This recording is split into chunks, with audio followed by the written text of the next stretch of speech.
vocês, vários amigos aí, todo mundo da área das artes. Para mim, a gente vai festejar hoje as artes com um cara que eu sou fã. A gente divide aí também um espaço num fórum chamado Fórum Brasileiro pelos Direitos Culturais. Eu conheço de muito tempo antes dele saber que eu existia, porque eu ia já acompanhando ele, de trabalhos que ele realizava, coisas que a gente queria realizar e quer realizar aqui pela cidade. Até o Arte Movimenta também, com certeza ele é uma fonte de inspiração também, porque no Brasil, aí em Goiás, assim como ele vai falar sobre Goiás, eu falo da Grande São José dos Campos por aí o tempo todo também. A gente divide esse fanatismo regional, que eu acho lindo, e tem a ver com o tema que ele traz hoje para a gente. Um dos speakers que fala, inclusive, no mundo sobre economia criativa, e está hoje aqui para a gente, para conversar conosco aí sobre economia criativa nas cidades do interior, o que é muito legal. O Décio fala com isso muita propriedade. E para começar, hoje eu praticamente vou só aqui estar com vocês, escutando e interagindo um pouco com o Décio aqui, para ele trazer esse conhecimento para a gente. Décio, de novo, obrigado, queridão, muito obrigado mesmo por você topar aí esse papo conosco. Obrigado, Marcos, Luciana, todo mundo aí, Patrícia, né? Pessoal que está com a gente aí acompanhando. É uma honra muito grande estar nesse canal tão importante, né? Nesse festival que tem propósito, que tem razão de ser, que multiplica e catalisa, né, 10 projetos aí que com certeza vão reverberar muito na cidade. Então, para mim, assim, mais do que uma honra, é uma alegria imensa estar com vocês. Também acompanho o trabalho de vocês já tem um tempo aí e acho fantástico a gente poder estar em diálogo e saber que Goiânia faz parte da Grande São José também, né? Com certeza, Décio. Vamos começar com essa brincadeira, vai ser agora, então. Décio, eu queria pedir para você, porque de várias falas aí, a gente acompanhou algumas suas, eu já acompanho há algum tempo, queria que você falasse do conceito da economia criativa, para a gente começar o nosso papo, trouxesse para a gente um pouco de como você tem apresentado esse conceito, que ele parece complexo, mas tem muitas coisas que nos fazem reflexões boas sobre o conceito, né? Legal. Bom, é importante a gente entender que, antes de falar um pouquinho do conceito, né, a gente percebeu que nesse momento de pandemia, de crise, de isolamento, a importância do que é a cultura, né, a importância da criatividade, da imaginação, e como assim a solidariedade vem se ampliando no Brasil e no mundo, e que tudo isso acelerou muito esse processo, né, e nos ajudou a entender realmente o que é importante, o que importa e o que é supérfluo, né? E acho que foi muito emblemático esse momento do planeta para a gente realmente perceber a importância da economia criativa, perceber não só a questão lúdica, cultural e né, que nos preenche, que nos enche de vida, mas também a questão da economia, né? Tanto a parte negativa dos espaços fechados, das pessoas sem poder trabalhar, dos projetos interrompidos, como a parte positiva também, do tanto que isso é importante para qualquer tipo de nação, de Estado e de cidade, né? Então, acho que esse momento nos fez assim aflorar esses valores, esses momentos e perceber que mesmo à distância, como a gente está aqui, né, a gente consegue ter sensações e conexões vigorosas, né? Eu tenho feito muitas conexões nesse período que eu não tinha antes, né? Ontem à noite eu estava no Piauí, hoje de manhã eu estava numa rádio que tem alcance nacional e a gente está, né, trocando essas figurinhas e a própria, né, interação com vocês, acho que parte dela é fruto desse momento. Então, apesar de todos os problemas que a gente sabe que o país vive, que o planeta vive, eu acho que se transforma numa grande oportunidade. E a economia criativa é essa oportunidade que eu entendo que é a economia do século XXI cada vez mais. Vou trazer aqui algumas experiências que eu tive, né, que de alguma forma me trouxeram essa certeza, mas eu começo já tentando responder a sua pergunta, dizendo que O conceito de economia criativa, se a gente pegar as correntes teóricas da economia tradicional, são conceitos que já existem há centenas de anos, 200 anos, 150 anos, e a economia criativa, de todas essas, é uma das mais recentes. Então, a gente às vezes fica um pouco angustiado, eu recebo essa pergunta diariamente, várias vezes por dia, de ter uma definição absoluta, final, né? E eu entendo que o processo da definição do conceito de economia criativa está em construção, né? E nesse sentido de ser uma corrente teórica nova, de ser um conceito relativamente novo no planeta, eu queria assim pensar que a gente deve construir o nosso conceito. Eu acho que São José dos Campos tem que ter seu conceito de economia criativa e as suas prioridades na economia criativa, assim como outros lugares também, né? Em Portugal, eles colocam a indústria aeronáutica na economia criativa, nos Estados Unidos eles consideram a educação. Cada lugar tem um bloco de setores diferenciados, e acho que a gente tem que propor a nossa economia criativa que a gente quer para a nossa cidade, para a nossa região. Em 94 se começa a falar no planeta economia criativa, isso nasce num movimento da Austrália, onde ao assumir a gestão lá, os governantes que assumem o país, o governante principal, o presidente do país, ele quer fazer algo diferente, e aí eles começam a trabalhar esse agrupamento de setores dentro de um projeto que eles construíram na Austrália em 1994, chamado Nação Criativa. E o projeto Nação Criativa, ele começa a dar tão certo na Austrália que ele rebate em 1997, quando Tony Blair assume como primeiro-ministro do Reino Unido, após a era Thatcher, que é a mão de ferro, uma era conservadora, onde o Reino Unido passou por muitas dificuldades, desemprego, enfrentou uma série de problemas, né? E aí o Tony Blair entra como um novo oxigênio, uma aeração, né, para a economia do Reino Unido, e ele reúne um conselho de sábios, de intelectuais, de pesquisadores, de cientistas, estudiosos, e pede para que eles proponham, né, algo realmente revolucionário, algo que possa ser inovador e que possa ser uma nova versão de um Reino Unido pós-era Thatcher. E eles chegam à conclusão realmente que são esses setores, já espelhados um pouco no exemplo da Austrália de 94, e a partir de 97 se cria no Reino Unido um ministério exclusivo, que eles chamaram lá de Indústrias Criativas e Esportes. E lá, então, eles começam a trabalhar toda essa questão dos Rolling Stones, dos Beatles, de toda a produção teatral, cinema, né? E tudo isso vira um eixo principal de desenvolvimento do Reino Unido. E isso vai evoluindo no planeta fora, isso vem crescendo, principalmente na Europa, chega no Brasil tardiamente, a gente começa a falar em economia criativa no Brasil. Até então se falava em indústria cultural, se falava um pouco de economia da cultura, até que se chega esse conceito de economia criativa no encontro da UNCTAD em 2005, que eu participei. E nesse encontro de 2005, né, o Brasil traz um grande encontro mundial para se discutir economia criativa no Brasil. E a partir daí se começa a trabalhar dentro de uma política federal, do governo federal, mas a gente somente teve um espaço digno, assim vamos dizer assim, né, estável dentro das nossas políticas públicas em 2011, 2012, que é muito pouco tempo, né? Então daí essa questão de ser um conceito extremamente novo, mas eu não vou fugir à sua pergunta, não. Eu tenho um conceito que eu gosto muito de adotar. Na Europa, Estados Unidos, eles trabalham muito com um conceito de economia gerada pela propriedade intelectual, economia gerada pelas patentes, pelas marcas, pelos doutorados, né? E a gente sabe que a realidade brasileira é outra. E eu gosto muito de um conceito que fala que economia criativa é a junção de 3 elementos: economia, né? E aí a gente tem a economia no sentido mais amplo, a economia colaborativa, compartilhada, circular, verde, sustentável, solidária, a tradicional, né? Mas a gente, quando pensa na palavra economia, eu queria abrir o horizonte, né? Regenerativa, economia donuts, não importa, né? Mas uma economia nova, de prosperidade, muito mais humana, né? Mas que também atua dentro dos modelos de economia tradicional. O segundo elemento, né? O primeiro é economia, o segundo seria a tecnologia. E aí, quando eu falo em tecnologia, a imagem que vem na nossa mente de imediato é celular, é notebook, aplicativos, softwares, né, hardwares.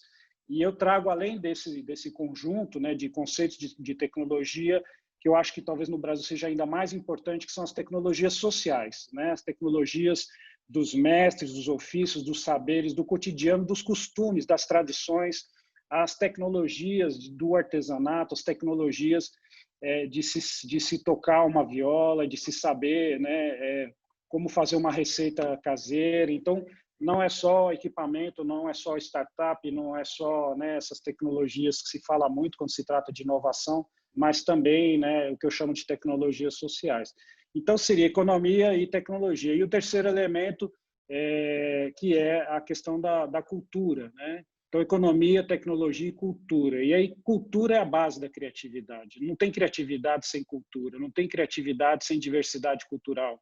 Então, a base da palavra cultura, muita gente fica inquieto quando eu trago esse conceito de cultura, porque acha que vincula a economia da cultura somente das artes e da ciência. Mas aí, da mesma forma que eu provoquei o conceito da economia mais ampliado e da tecnologia social, na cultura também eu queria trazer, né, essa cultura além das artes, a cultura além dos artistas, das obras de artes, da música, da literatura, da dança, do audiovisual, do teatro, do circo, da ópera, mas a cultura do cotidiano, a cultura dos saberes, dos fazeres, a cultura do falar, a cultura do jeito de andar, do jeito de vestir, né? Então, essa cultura que a gente, às vezes, já tive algumas oportunidades de ir para o exterior e a gente olhar numa praça lotada e ver um casal andando e falar, aquele pessoal é do Brasil, né? De longe você vê e você nota, é pelo jeito de andar, é pelo jeito de vestir, é pelo gingado, não sei, alguma coisa nos remete e a gente percebe e chega ao ponto de falar assim, é de Goiânia, aquele pessoal ali é de Goiânia. E você vai atrás, aborda a pessoa e a pessoa fala, ah, eu sou mesmo, eu sou de Rio Verde, eu sou de Alto Paraíso e realmente você só de olhar você percebe. Então, é dessa cultura que eu falo, né, dos costumes, do cotidiano, não só a cultura antropológica e simbólica, mas também a cultura com valor econômico. Então, juntando esses três elementos, economia, cultura e tecnologia, eu acho que tudo que a gente faz que junta esses três elementos é economia criativa. E aí a gente fala tudo isso, as pessoas ficam assim, pensando, olhando, né?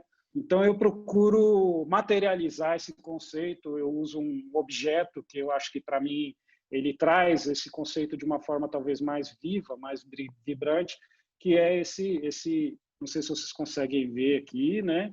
É vocês estão vendo aí, Marcos? O que vocês estão vendo? Ah, é uma viola? Isso. Então, isso aqui é um artesanato, né? É um artesanato em madeira de uma viola, né? Essa viola aqui, esse artesanato, eu ganhei quando eu fui fazer uma palestra em Cuiabá, no Mato Grosso, né? E quando eu cheguei no hotel, tinha o kit do evento, tinha aquela sacolinha, e o pessoal me recebeu no aeroporto, me levou para o hotel. Quando eu cheguei no hotel, em cima da cama tinha um bilhete, seja bem-vindo, nosso palestrante, personalizado, escrito à mão, a sacolinha do evento, com crachá, camiseta, bloquinho, caneta, aquele kit de evento que a gente já conhece, né? E aí eu peguei a sacola, virei na cama, assim, dei uma chacoalhada, e caiu essa violinha, esse artesanato. E eu achei o máximo, porque como eu vivo cultura, né, há algumas décadas, diariamente, 24 horas por dia, assim que eu vi, eu reconheci que era uma viola pantaneira, né, conhecida como viola de coxo. Então eu já vi o artesanato, já falei, nossa, uma viola de coxo, vou levar para casa de presente, né? Adorei o presente, vou colocar no meu escritório assim em cima do computador e toda vez que eu, né, olhar para essa viola eu vou lembrar de Cuiabá, vou lembrar do evento, vou lembrar das pessoas, vou lembrar da comida, vou lembrar do tempo, vou lembrar da palestra, vou lembrar, né? Então é um objeto que carrega uma série de imagens, de emoções, de lembranças, né, que é objetos comuns, às vezes, a gente não consegue ver.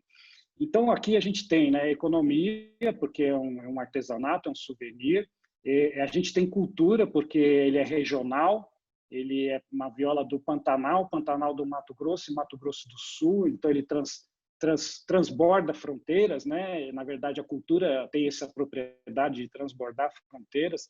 É uma região do Pantanal e é uma viola feita ela não é oca, né? Ela é completamente compacta de madeira e, segundo Roberto Correia, violinista de Brasília, a viola tem o som mais bonito do planeta. E aí eu fui fazer a palestra, guardei na minha mala essa viola e fui lá para o evento fazer a palestra. Quando eu cheguei no evento, a secretária de Estado de Cultura do Mato Grosso me perguntou se eu tinha sido bem recebido, se eu estava feliz. Eu falei, não, estou muito feliz, adorei a recepção, vocês são sensacionais. E ela disse assim, você gostou do pendrive que estava no kit do evento? Aí eu fiquei assim, pensando, falei, gente, pendrive, né? Como assim? Aí eu até lembrei que eu chacoalhei a sacola, que caiu tudo, né? E aí eu falei, olha, secretária, a gente é amiga, eu vou falar. Na minha sacola não veio pendrive, deve ter caído, deve ter, né? O pessoal, às vezes, não sei, não veio pendrive. Aí ela disse assim, mas como não veio? Ficou brava, como não veio pendrive? Tá? Aí eu falei assim, não, mas não preocupa não, tá tudo bem. Depois se der, você arruma o pendrive para mim. E ela começou a chamar a gente, começou aquele alvoroço danado, né? E aí a pessoa falou, não, eu coloquei na sacola dele, eu mesmo vistoriei e tal. E ela virou para mim de novo e disse assim, não tinha uma violinha de coxo na sua sacola? Eu disse, tinha. Aliás, adorei, né? Muito obrigado, vou levar de lembrança, tal. Então ela disse, essa viola de madeira é o pendrive. E aí, na hora que ela falou isso, e me chamaram para fazer a palestra, né? Eu não conseguia fazer a palestra, eu estava tão inquieto, tão instigado, assim, que eu estava doido para voltar para o hotel, para ver como que aquela viola, né, poderia ser um pendrive. E aí eu concluí minha palestra lá, consegui fazer bem, então foi legal. E cheguei no hotel e a primeira coisa que eu fui tentar fazer era ver se encaixava a viola no USB, né? Adivinha o que aconteceu? Não encaixou, não leu, logicamente que não deu certo, né? E aí eu comecei, gente, mas como pode, né? Como pode? E aí eu percebi que tinha um risquinho no meio da viola, né? E com muito cuidado eu comecei a manipular e dentro da viola tinha um pendrive, né? Então, quando a gente fala em economia, cultura e tecnologia, a gente tem aqui a tecnologia do artesão, né, do talhar a madeira, e tem a tecnologia do pendrive junto, né? Então, conseguiu agregar valor. Para mim, isso aqui é o santo grau da economia criativa. Quando eu tento apresentar para as pessoas o conceito, eu gosto de usar esse material, porque aí a pessoa vai lembrar economia, cultura e tecnologia, né? E aí materializa um conceito que é tão complexo que as pessoas ficam disputando as correntes teóricas. Então fica aí a minha contribuição, espero que vocês tenham gostado do Nossa, que conceito lindo. de economia criativa, espero que tenha ficado um pouquinho mais claro aí para todo mundo. Muito lindo, Décio. É isso, né? Eu tava pensando aqui com tudo que você falou, né? Aqui na Grande São José dos Campos, que é a cidade da Embraer, é a cidade do INPE, é a cidade do ITA, tem muito engenheiro aqui e tem muito artista bom, né? Aqui, gente, eu estou falando no meio já da fala aqui que a gente tem 10 grandes projetos aqui para vocês apoiarem também no site do Arte Movimento, como estava dizendo ali no inicinho.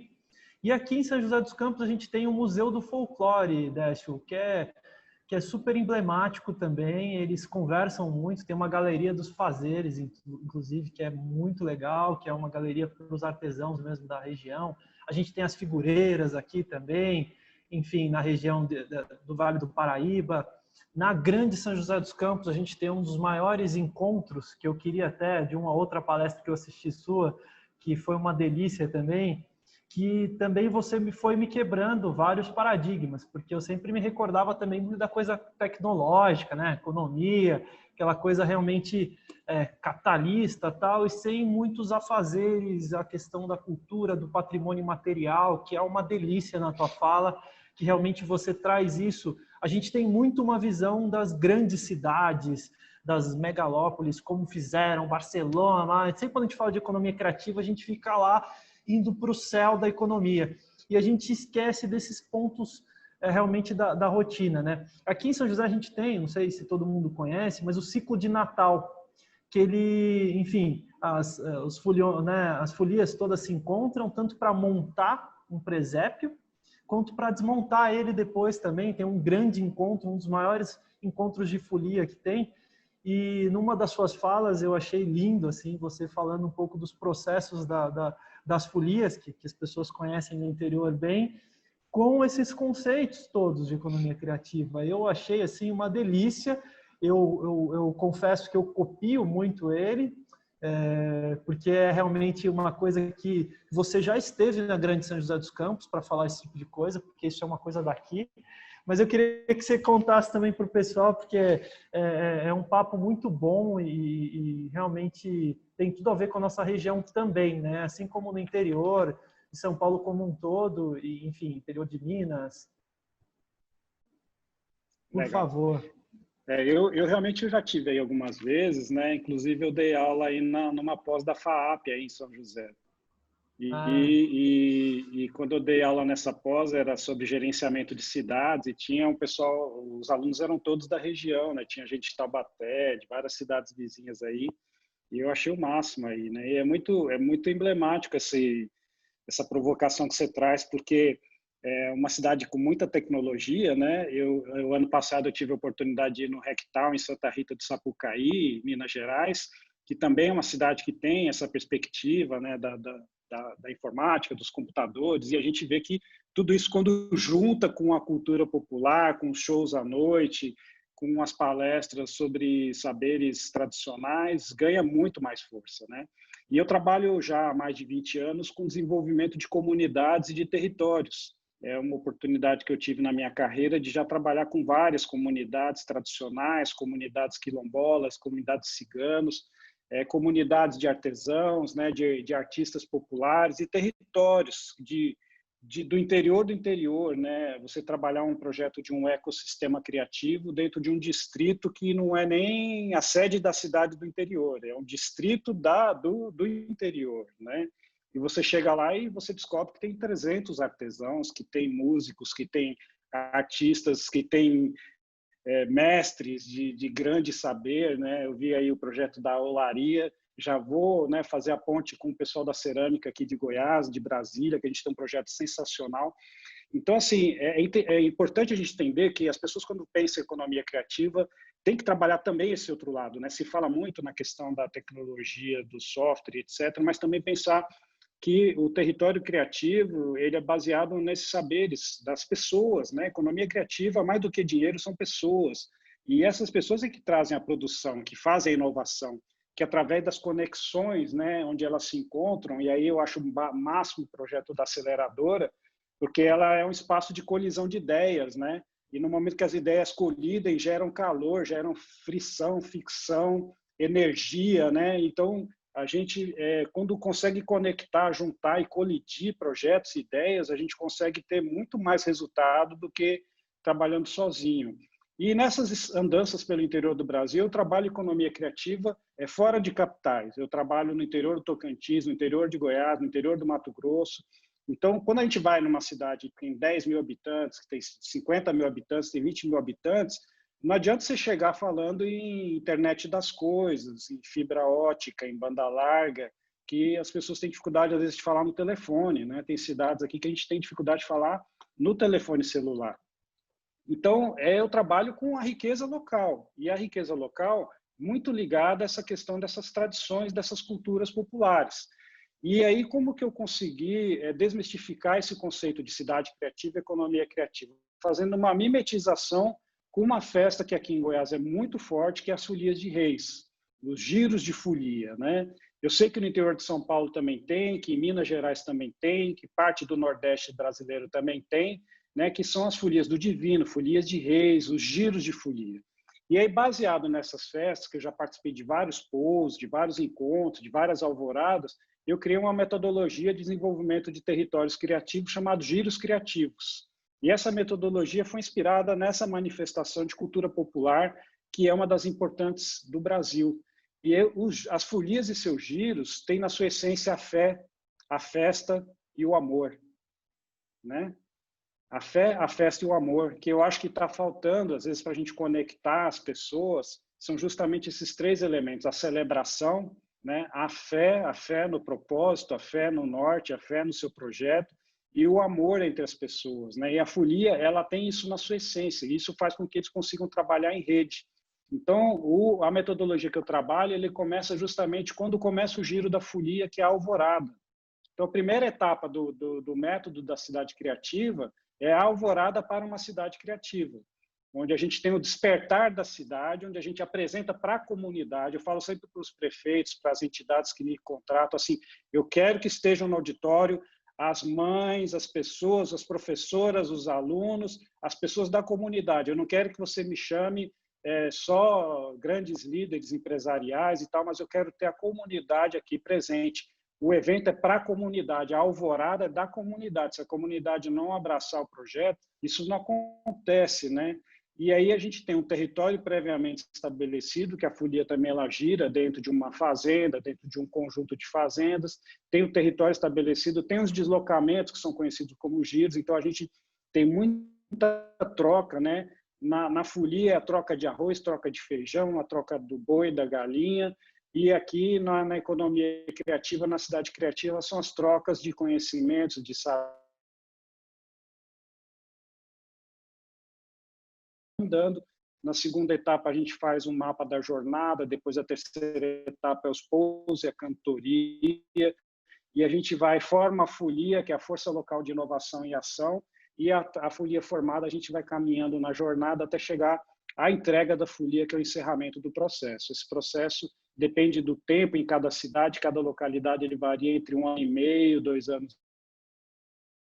Cara, você falou sobre esquentar, né? Você deixa a gente drenado aqui. A gente está doido para ter você aqui com a gente fazendo isso aqui em São José dos Campos. Os amigos aí colocaram, vamos puxar a Fundação Cultural, vamos puxar o pessoal aqui para fazer isso aqui em São José, né, gente? Acho que coisa linda, Décio, muito legal.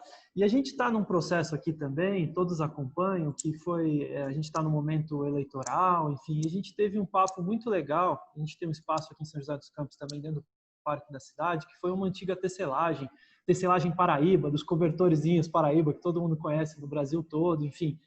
Aquele espaço, ele foi tido como um espaço foi dito em algumas campanhas, enfim, que seria um espaço dedicado à economia criativa, Décio. E a gente está no momento de voltar a falar sobre esse assunto, né? Porque a gente vai ter uma disputa logo de novo política, e eu acho que é importante isso. Você teve à frente de políticas públicas também, e eu queria que você nos contasse, inclusive, algo que a gente sonha aqui, né? Que junto com essa questão da aceleradora, que como você bem disse, e mais cedo foi legal, Décio, que na palestra do colega da BCR, diretor executivo da BCR, a gente falou muito de celebrar, né? Muito do copo meio cheio, tentar aí dentro do possível, no momento desse, buscar essas informações positivas, mas, e está muito de acordo com o que você trouxe agora para a gente também, eu queria que você falasse um pouquinho sobre o Goiás Criativo, uma incubadora de projetos culturais, é algo que, né, está aqui a Paty também, que está com a gente tem aí muitas vontades, muita PAN também, enfim, a nossa ideia também como política pública e para que todos nós entendemos que cada vez mais as pessoas precisam conjugar aí interesses, essa questão coletiva, ela atrai também a gente a pensar mais entender que a gente tem uma parte importante para essas políticas serem realizadas, né, Décio? Poder ter essa troca contigo já nos traz um alento, nos traz algumas novidades, nos traz uma riqueza em termos de cuidados, de coisas que a gente tem aqui na cidade, né? Então, eu acho que seria muito legal você contar dessa experiência também, porque é uma experiência, não sei se inédita, mas foi uma experiência, assim, talvez uma das primeiras, se não a primeira, aí, que acabou gerando interesse em vários lugares do Brasil. Eu queria que você contasse um pouquinho para a gente. Legal. E é importante a gente entender como são fundamentais esses espaços, né?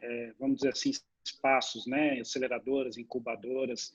Eu tenho uma pesquisa que eu encontrei, onde eles fizeram um levantamento na Europa dos grupos de economia criativa que conseguiram sobreviver durante 20 anos. Estão vivos até hoje e que já têm mais de 20 anos de atuação. Então, é outra coisa que me perguntam muito, né? Como viver da economia criativa, como ter sustentabilidade ambiental, cultural, social, mas também financeira, né? E essa pesquisa trouxe alguns insights, algumas luzes que eu acho muito importante compartilhar aqui com vocês. Esses grupos de 20 anos de trabalho que estão até hoje na rua e conseguiram sobreviver a inúmeras crises, eles responderam essa pesquisa. E todos os grupos que responderam coisas diferentes. Cada um respondeu, né, no seu olhar o que realmente fez ele ser sustentável e sobreviver. Mas teve um único elemento que apareceu em todas as respostas. E esse único elemento, eles falaram que foi o transbordamento, né? Foi o que eles chamaram lá de spin-offs, né? Então, nós conseguimos gerar transbordamentos entre o que a gente faz e setores onde aparentemente não havia conexão, né? Então, eu consegui trabalhar a área que eu trabalho com a saúde, com a agricultura, com a educação, com a segurança pública. Eles conseguiram criar conexões e transbordar, sair da caixinha e conseguiram dialogar com setores que aparentemente a gente olha num primeiro momento, a gente não enxerga nenhum tipo de conexão, e eles conseguiram construir essas conexões deram sustentabilidade para eles. Então, muito legal essa resposta dessa pesquisa. Aí a segunda pergunta falou, ok, então como vocês conectaram? Como vocês fizeram para transbordar? Quais foram os mecanismos, né? E aí todo mundo respondeu um monte de coisa, e todas as respostas tinham 3 elementos iguais, né? 3 elementos iguais. Eles falaram, nós conseguimos transbordar porque a gente conseguiu construir redes, né? Não só uma rede de circo, mas uma rede entre circo e hospitais, uma rede entre música e games. A gente conseguiu construir redes de redes, né? Conseguiram construir um tecido social e negocial e ambiental fora da caixa. Então, conseguiram trabalhar um dos mecanismos, então, a construção de redes. E aí, quando a gente pensa em política pública, não sei se tem algum candidato aí a vereador ou a prefeito, fica a dica, né? Pensar políticas públicas que incentivem a construção de redes, que estimulem as redes, que fortaleçam o ecossistema, né? O segundo mecanismo, como vocês transbordaram? O primeiro foi redes, o segundo foi espaços. Nós conseguimos transbordar porque a gente tinha espaço para se encontrar. A gente tinha o Festival Arte Movimenta, que é um espaço para se encontrar.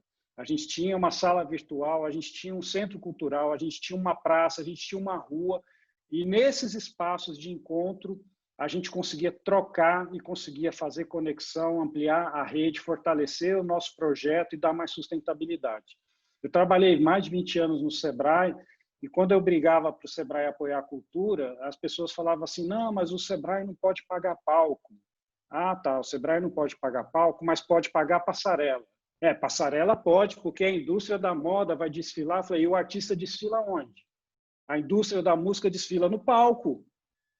E na beira do palco, eu já fui em centenas de festivais, eu sou roqueiro, e a gente aqui em Goiânia tem muitos festivais de música independente, é na beira do palco, tomando a cerveja e conversando com a pessoa que está do seu lado, que você fecha contrato, que você fecha negócios, que você consegue dar sustentabilidade. Então, a rede é importante e os espaços fortalecem as redes. Então, redes e espaços. E o terceiro mecanismo que apareceu em todas as respostas são os acasos, como a Covid. São acasos que nos levam a despertar, a explodir, a achar soluções inesperadas, né? Daí a importância de ter uma aceleradora, porque a aceleradora ela junta redes, ela junta espaços e ela resolve esses problemas e surge oportunidades dos acasos. Quando a gente começou a trabalhar o projeto do Goiás Criativo, a primeira coisa que perguntaram, que me perguntaram foi o seguinte, vai ter público? E eu não sabia responder. Eu falei, vai ter público. Tem demanda reprimida, né? E a gente tinha naquele discurso, não tinha nenhuma pesquisa, não tinha nada, e as pessoas falavam assim, não, se você garantir que você vai atender 900 pessoas por mês, eu apoio. E não vai, tem certeza, né? E a gente nessa hora tem que ir na coragem e fortalecer o discurso, né? Mas eu fiquei muito inseguro, eu não sabia se ia ter público, né? Eu não sabia se ia ter demanda, eu não sabia se realmente era necessário aquele espaço. E no dia que a gente abriu, a partir daquele dia, a cada dia ia dobrando, triplicando a quantidade de público. Lá a gente tinha um espaço de atendimento, de como se fosse uma consultoria, um atendimento inicial. Tinham 2 salas de treinamento, tinha um coworking, tinha uma vitrine onde as pessoas, os artistas podiam expor seus produtos e comercializar. Então você tinha assim, a pessoa entrava, fazia o curso, comprava o CD, tinha um lugarzinho para comer, depois ele já ia para o coworking, Então, você criar um espaço integrado onde a gente acelerou uma série de projetos baseados nessa lógica aí, de um primeiro atendimento, uma capacitação, um espaço de comercialização, mas mais do que isso, a gente fazia muito encontro, muita festa, muita apresentação cultural, e nesses encontros que as pessoas acabavam conhecendo o espaço. Então, foi uma experiência muito rica que eu pude ser o gestor da incubadora, né? A gente começou com o conceito de uma aceleradora, mas não seria uma aceleradora que tinha recursos financeiros, mas uma aceleradora de conhecimento, né? De cultura, de informação, que às vezes é mais importante do que você ter a grana. E assim a gente trabalhou vários grupos e incubamos vários negócios que estão prósperos aí até hoje. Mas foi uma coisa pioneira, né? E a grande inquietação era se ia ter demanda. E a gente teve muita demanda. A demanda realmente estava reprimida e foi uma grande surpresa, né? Na hora que a gente abriu as portas, já não cabia gente no dia seguinte. E a gente começou a ter que trabalhar sábado e domingo. A gente começou a dar 3 turnos, trabalhando cursos à noite, porque a demanda do dia já não estava dando conta mais. E foi, assim, uma experiência muito, muito, muito rica, né? A gente conseguiu construir uma parceria com o Ministério da Cultura, na época, com o governo do estado de Goiás, e com várias pessoas da comunidade, universidades, empresas. Então, foi um desafio muito grande, né? E é uma experiência que realmente vai ser marcante. Até hoje, muita gente fala disso aí. Que lindo, que lindo. A coisa de transbordar, a gente começa a refletir aqui. Enfim, por favor, Lu. Legal, a gente já está com alguns comentários aqui no chat que eu acho que vale a pena compartilhar. Décio, o Luiz Gustavo pediu só para você repetir o nome da pesquisa que você citou há pouco. Eu posso mandar para vocês depois. Eu não tenho o nome assim, porque é um nome em inglês, né? Não tenho o nome gravado, mas é uma pesquisa que tratou a questão da sustentabilidade de grupos com mais de 20 anos na Europa. Eu tenho o PDF dela, ele está em inglês, né? Mas eu compartilho com vocês e vocês dão um jeito de chegar no público aí. Sim, sim. Eu também, é só me procurar, pessoal, Décio Coutinho, qualquer rede social, você põe Décio Coutinho, você me acha lá e me pede que eu mando para vocês Cara, também. e ele responde o tudo. nome eu não me recordo bem, mas eu sei que tem a palavra spin-offs. Eu sei que tem a palavra spin-offs. Perfeito, Desculpa não saber a resposta exata aí. É que é tanto documento que eu leio que... Imagina, obrigada. E também eu queria destacar aqui, é bem lembrado pela Paty Yoko, que a Melissa e a Fernanda são duas designers que criaram o logo do Arte Movimenta, são duas voluntárias, então queria destacar a presença delas aqui e agradecer e pelo lindo trabalho, agradecer. Obrigada. Muito e obrigado. Agora a gente está num movimento muito forte de design e de serviços, né? Design centrado no ser humano, e acho que vocês devem estar trabalhando muito isso aí, né? E agora surgiu muito esse movimento do design regenerativo, onde mais do que você ter uma economia sustentável, a regeneração é um conceito que vai além da sustentabilidade, né? Ele não só sustenta o que já existe, mas ele regenera, como células-tronco que regeneram novos tecidos, né? Você cria economias que regeneram espaços, ambientes e negócios que, além de não consumir, além de sustentar, ele gera novos recursos do nada, do ar, do lixo, né? Então, recomendo que vocês estudem o design regenerativo, aí, que é uma parada muito legal que está acontecendo. Muito boa, Legal, muito boa. A gente tem até vou colocar um ponto até aqui em São José dos Campos, tem uma instituição chamada Instituto Regeneração Global, que é um parceiro nosso também, e é uma Wikipedia de soluções sustentáveis. Ela já está hoje como a 3ª maior do mundo. E começou aqui por iteanos e um parceiro nosso jornalista, e hoje já tem colaboradores em 17 países colocando soluções sustentáveis nessa Wikipedia de soluções sustentáveis. É muito legal também, até para as meninas aí. Tem que inserir nessa Wikipedia as soluções das tradições, né? É uma das coisas que eu falo muito, que eu acho que você também já comentou, sobre esse conceito de inovação, né? E eu trago uma provocação esses conceitos, pessoal, porque é a realidade do interior do Brasil, né? Vocês estão numa grande cidade, pertinho de São Paulo, que é o maior centro do país. São José não vale muito nesse discurso, não, mas você sai um pouquinho de São José para frente, você encontra um país de uma realidade que é que eu falo aqui, que a gente chama de Brasil profundo, né?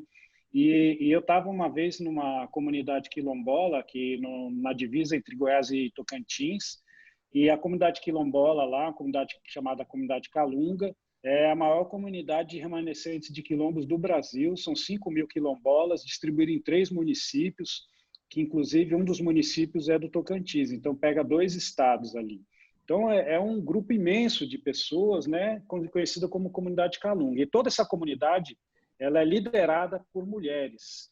É uma comunidade matriarcal, né, muito diferente do que a gente costuma ter na nossa sociedade. E para você entrar na comunidade, você tem que pedir autorização para a matriarca. Com todo o respeito, né, às tradições, você tem que chegar lá, pedir a bênção, dizer o que você está pensando em fazer, e ela analisa se deixa ou não você entrar na comunidade.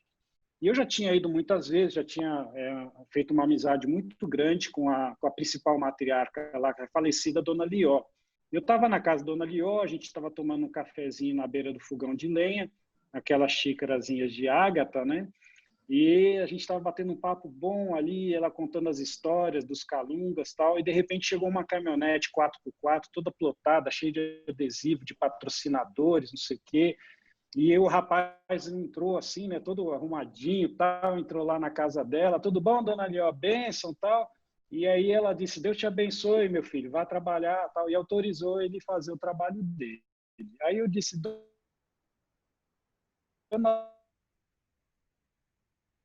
Lió, eu não sei muito bem não o que ele está fazendo, mas ele é um pesquisador da USP, está fazendo um pós-doutorado na USP, e ele veio aprender aqui com a gente como é que a gente trata as vacas sem remédio químico, sem o uso da indústria farmacêutica tradicional.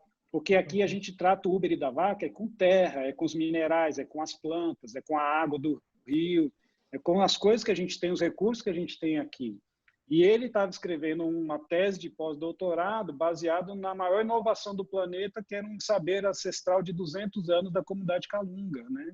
Então, quando a gente traz o conceito de inovação, espetáculo, né? A gente tem que pensar que as tradições e muitas inovações que podem existir hoje podem vir desses saberes ancestrais, dessas tradições das comunidades que muitas vezes são mestres analfabetos, né? São pessoas que não têm, às vezes, aquela erudição e aquela cultura acadêmica, mas que têm um saber incrível, e são parteiras, raizeiras, benzedeiras, né? São pessoas que são bibliotecas vivas e que estão aí distribuindo esse saber, né? E cabe a gente baixar a nossa arrogância tecnocrática, ter humildade, ter sensibilidade para ouvir esses grandes saberes, essas grandes enciclopédias e aprender com eles, né?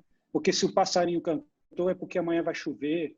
Não são coisas que, né, a gente já perdeu, né? E eles ainda têm isso presente. Isso são conhecidos como grandes inovações, né? Então fica aí a provocação também nesse sentido. Que delícia, muito, muito legal. Lu, até se quiser trazer mais dúvidas para a gente, daqui a pouquinho, gente, a gente está, de novo, eu gosto de também, o Décio falou bem que a gente tem ali um oleiro, a gente tem projetos de multilinguagens aí, temos os da dança, da música. Visitem o nosso site, www.artemovimenta.com.br e participem. Invistam ali o tempo de vocês, a divulgação de vocês. E se vocês tiverem curiosidade, a gente tem uma vaquinha online para cada um dos projetos. É só entrar lá, vocês podem divulgar, apoiar esses projetos. Vamos mostrar que a cultura realmente é uma área de transformação, é uma área que a gente tem condições de mostrar, de potencializar, como o Décio colocou aqui, é uma área que tem um potencial de acelerar processos de uma forma fantástica. Nós somos criativos, nós temos uma série de potências que a gente esquece de olhar, né, para dentro desse. Mas, Lu, se quiser trazer, até porque a gente já está aí indo para uns momentos, trazer algumas dúvidas e questões aí, fica à vontade, acho que... Legal, a gente está indo para os 10 minutos finais aí da atividade. A Paty Occo também trouxe 2 comentários aqui. para o Décio comentar, né? A pandemia nos trouxe a aceleração de reconhecimento, conceitos da economia criativa na prática. Então, saber um pouquinho sobre a opinião do Décio sobre isso. E ela também pergunta se você percebe alguma cidade que está despontando no seu protagonismo criativo nesse período de pandemia. Legal.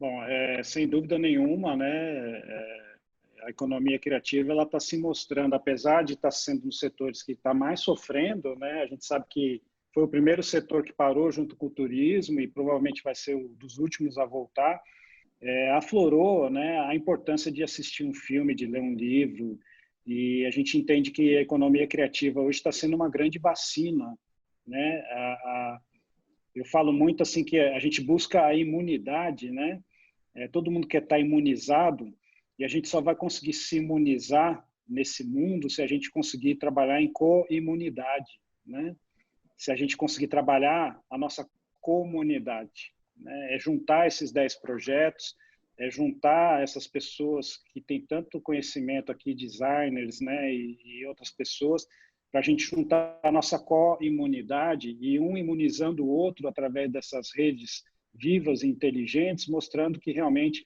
a economia criativa é a solução. Eu falo muito isso, sabe, Paty? Eu fico muito inquieto comigo mesmo, porque eu também sou muito questionador.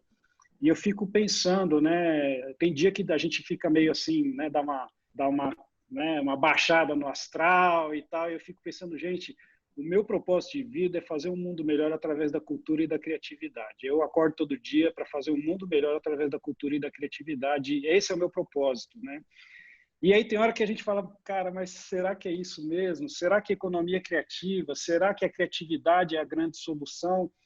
E eu tive uma experiência arrebatadora no ano passado que me trouxe assim uma luz que eu falei, eu estou no caminho certo, né? E eu queria compartilhar rapidamente, que o nosso tempo já está acabando, né? Mas eu fui convidado pelos Emirados Árabes, o governo dos Emirados Árabes, para participar de uma cúpula mundial de cultura em Abu Dhabi. O único brasileiro, delegado brasileiro, eram 450 delegados, 100 países. E lá eu pude ver que no lugar mais rico do planeta, onde tem dinheiro a rodo, a preocupação deles é o que fazer com dinheiro, né? As pessoas já nascem com a vida inteira paga, com todas as contas pagas.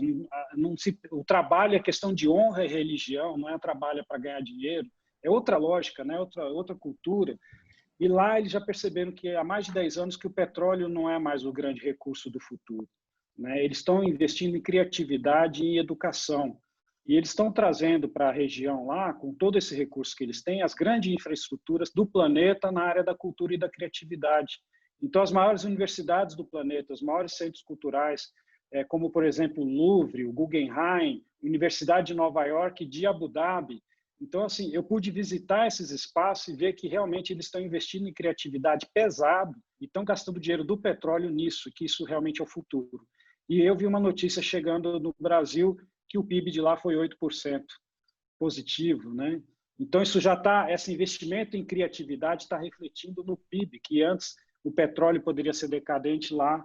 Então, realmente, eu acredito muito nisso, né? E já caminhando para o final, deixar, assim, 2 desafios que eu acho que a gente tem que pensar e refletir muito, né? Primeiro, é como conectar. A gente precisa achar formas, canais, meios de conectar as pessoas, os projetos, os espaços, rede de casas criativas, rede de casas de shows, associação de criativos, a gente achar formas e espaços e mecanismos para se conectar. E um segundo desafio é a gente tornar visível o nosso repertório. A gente tem muito repertório que está invisível. A gente tem muita diversidade cultural, muita diversidade natural, que a gente não consegue enxergar, está do nosso lado e a gente não vê, né? O cotidiano nos anestesia, o cotidiano nos embriaga, e a gente acaba não percebendo aqueles pequenos detalhes que são grande riqueza, como comer um bolinho de fubá, tomando um café embaixo de um pé de limão, assistindo o pôr do sol, né? E isso pode virar uma experiência turística, isso pode virar um processo de economia criativa. Então, trabalhar o repertório e gerar conexão, acho que é o grande desafio que a gente tem. Comendo um bolinho caipira.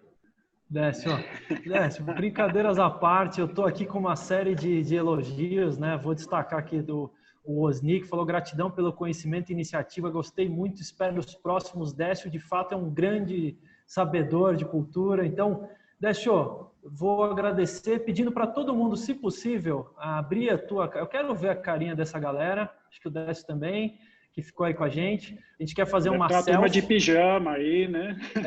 A vergonha aí. Não... Mas quem puder, gente, abrir a câmera vai ser gostoso aí. E quero que quem quiser também, levanta a mão aí, porque a gente vai abrir os microfones e daí eu vou chamando, tá? Para ter uma ordem mínima aqui. Paty, você começa, Paty? Não? Ah, então tá. Achei que você fosse fazer uma pergunta. Eu tenho aqui uma primeira pergunta. O Luiz comentou para falar. O Luiz perguntou se abriu o microfone. Luiz, você quer falar alguma coisa? Oi, gente. Vocês me ouvem certinho? Certo? Então, primeiro eu gostaria de agradecer ao Décio, né, e a vocês. Eu sou Luiz Gustavo Campos, eu sou daqui de São José mesmo, mas atualmente eu estou em São José agora por conta da pandemia, mas em períodos normais eu moro em Salvador. Eu faço mestrado em Cultura e Sociedade lá na Federal da Bahia, pelo programa multidisciplinar de Cultura e Sociedade, Pós-Cultura. E eu sou pesquisador do Observatório da Economia Criativa da Bahia também, o OBEC Bahia. Inclusive, eu gostaria de fazer uma propaganda aqui. A gente, para vocês seguirem a gente nas redes sociais, OBEC Bahia, Instagram, Facebook e tudo mais. E a gente está com uma pesquisa sobre os impactos da pandemia na economia criativa. Temos lançado boletins preliminares, né? Amanhã sai o 5º boletim, que é uma edição especial comentando a lei Aldir Blanc, né? Como os resultados da pesquisa até agora podem ajudar a pensar nos caminhos tomados pela lei Aldir Blanc. E mais para frente a gente vai liberar o relatório final. Uma questão que eu queria colocar para o Décio é a ideia da economia criativa, né, como foi falado aqui, é um conceito que ainda está em disputa, tem muita discussão sobre o próprio termo em si, e eu acho que todo mundo que tem um pouco de contato com a área sabe que é um conceito que tem muita resistência de ser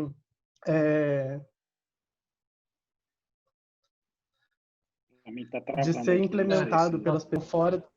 Alô, vocês voltou? Tá bem devagarinho. Se puder ser mais direto a pergunta, Luiz, porque tá travando bastante. Desculpa. Desculpa, deve ser a internet aqui. Enfim, a questão do... A minha pergunta vai na questão que o conceito de economia criativa ainda enfrenta uma certa resistência por grande parte da população, né, que entende o próprio conceito de economia como uma questão só a partir da geração de lucro, totalmente dentro da lógica capitalista. Então, se você tem alguma ideia, assim, tem alguns pensamentos sobre como quebrar essa resistência do conceito de economia criativa no próprio meio cultural, sabe? Para os próprios artistas e tudo mais. Legal. Obrigado, Luiz. Eu tenho grandes amigos lá na UFBA e não sei se o Obec está lá no Recôncavo Baiano também, né? E sim. O professor Albino Rubinho, Paiva, um pessoal muito bacana lá. Então, eu sou um profundo admirador. A Bahia é forte, né? A Bahia é referência para a gente aí.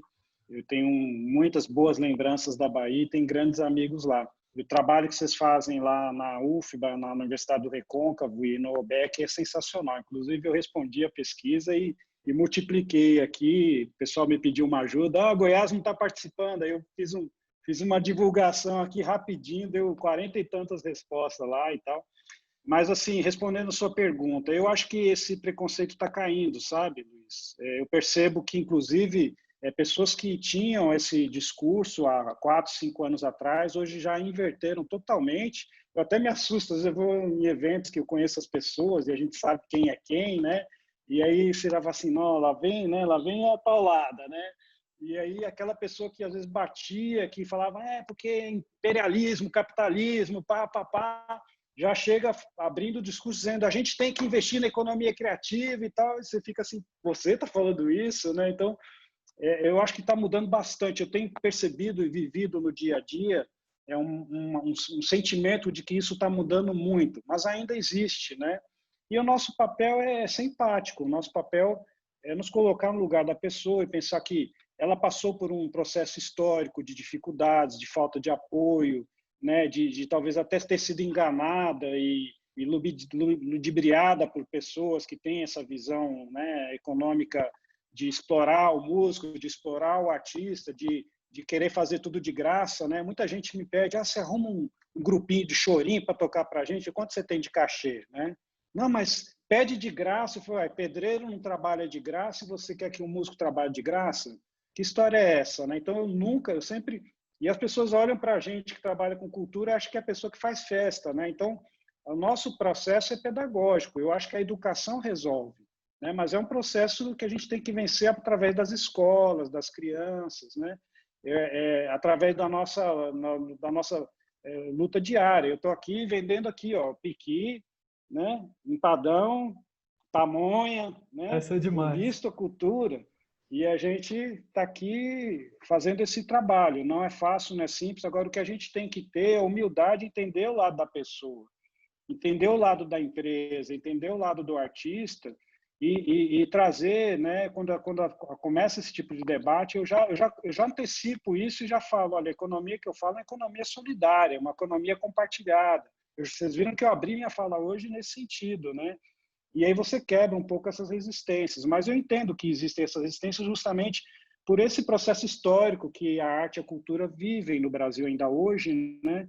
Mas que viveram durante muito tempo. Então, é ter sensibilidade, humildade, empatia, né? E trabalhar muito a educação, as escolas, os jovens. Eu acho que assim a gente consegue mudar bastante isso. Não, Décio, muito obrigado de novo pela tua fala. Gente, a gente está com o tempo agora bem... Décio começou 6 horas da manhã dando entrevista aí. Agradecer você, Décio, de coração. A gente tem tempo para mais uma questão, mas eu vou pedir para vocês serem breves aí nas questões, para ver se a gente consegue ainda abrir mais uma, mas acho que alguém aí, se quiser, levanta a mão para perguntar como é que estamos, senão a gente vai para os encaminhamentos aqui. Acho que, Décio, foi uma delícia esse papo, assim, agradeço de coração. Realmente, Luiz, obrigado também pela sua pergunta, foi muito boa. Bom saber que um joséense aí também vai... Espero que você volte para cá com essa tecnologia toda de conhecimentos e saberes, tudo isso muito bom. Décio, a gente está... Lu, por favor. Antes de encerrar, eu só queria avisar a todos sobre a programação de amanhã. Continuem acompanhando o festival, está riquíssimo. Tem uma hoje à noite?